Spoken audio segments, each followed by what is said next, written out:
Perkenalkan, nama saya Steven Jonathan dari kelas 12 MIPA. Pada video ini, saya akan menjelaskan tentang perbedaan pertumbuhan dan perkembangan. Pertama-tama, terlebih dahulu kita harus mengetahui pengertian dari pertumbuhan dan perkembangan. Pertama-tama, saya akan menjelaskan pertumbuhan terlebih dahulu. Pertumbuhan merupakan proses bertambahnya tinggi, bertambah volume, atau massa tubuh pada makhluk hidup yang bersifat kuantitatif atau dapat dihitung. Pertumbuhan pada manusia terjadi karena bertambahnya sel-sel di dalam tubuh manusia. Pertumbuhan ini dapat dilihat dari perubahan fisik dari manusia. Contoh pertumbuhan pada manusia adalah pada saat bayi. Pada saat bayi, sel-sel kita akan terus bertambah. Maka kita akan terus bertumbuh mulai dari bayi hingga kita lanjut usia.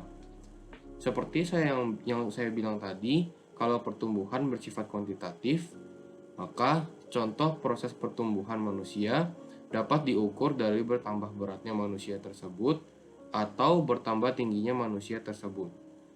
Proses pertumbuhan ini sifatnya irreversible atau tidak dapat balik ke kondisi semula. Contohnya adalah ketika manusia sudah bertambah tinggi, manusia tidak lagi bisa menciut atau mengalami penurunan tinggi badan. Selanjutnya, saya akan menjelaskan tentang perkembangan. Perkembangan merupakan suatu proses diferensiasi organogenesis dan diakhiri dengan terbentuknya individu baru yang lebih lengkap dan lebih dewasa. Perkembangan ini sifatnya kualitatif atau tidak dapat dihitung dengan angka. Atau dengan pengertian lain, perkembangan ini merupakan proses kedewasaan dari sebuah makhluk hidup. Perkembangan pada makhluk hidup akan terus berkembang seiring bertambahnya usia, karena perkembangan itu tidak dibatasi oleh bertambahnya usia. Contohnya adalah pada bayi. Pertama-tama, bayi akan belajar untuk merangkak, dan seiring berjalannya waktu, bayi akan belajar untuk berjalan dan akhirnya bisa berjalan. Kemudian setelah belajar berjalan, ia akan belajar untuk berlari.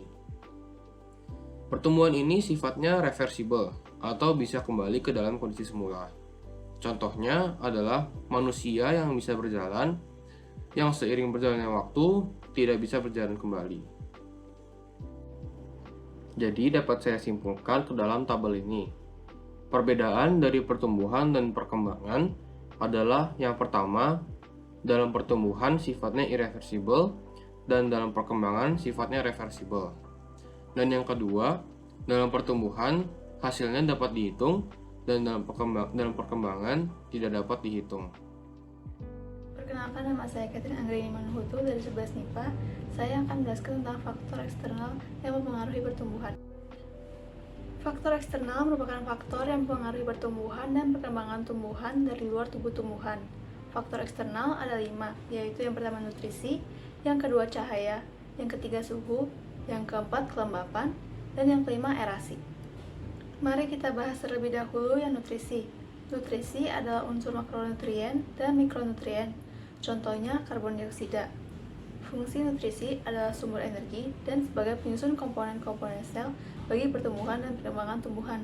Apabila nutrisi dalam tumbuhan tidak cukup, maka tumbuhan tersebut akan mengalami defisiensi.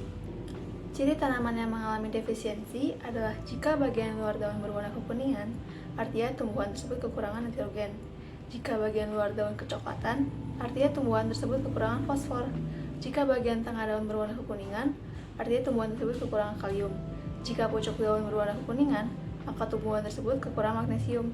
Sedangkan tumbuhan yang sehat daunnya akan berwarna hijau di semua bagian. Selanjutnya, mari kita bahas faktor cahaya bagi tumbuhan. Tanaman sangat membutuhkan cahaya matahari untuk fotosintesis. Tetapi keberadaan cahaya ternyata juga dapat menghambat pertumbuhan tumbuhan, karena cahaya dapat merusak hormon auksin yang terdapat pada ujung batang.